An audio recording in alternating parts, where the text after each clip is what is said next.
Welcome to Penrose Learning, where we make understanding easy.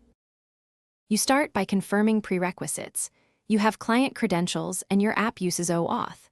First actionable step: stop using embedded web views because Google blocks them. Instead, configure your app to launch the system browser or use Chrome custom tabs on Android or SF Safari View Controller on iOS. Once done, update your OAuth client type to an appropriate platform, installed app or web, and enable PKCE where possible, because this change prevents the disallowed user agent rejection from the outset. Now implement the middle steps. Generate a random code verifier and derive a code challenge, because PKCE prevents interception and is required for modern flows. Next, compose the authorization URL including response type equals code and the code challenge parameter, then open it in the system browser or custom tab.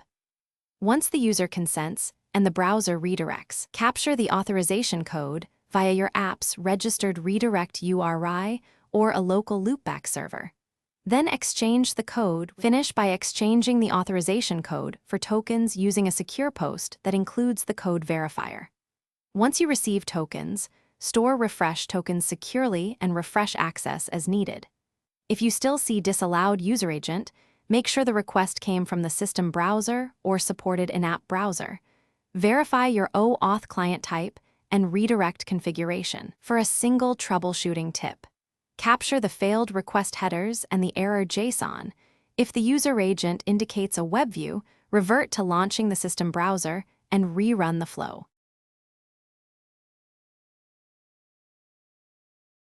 Thanks for watching. If this was helpful, leave a like and consider subscribing. See you next time.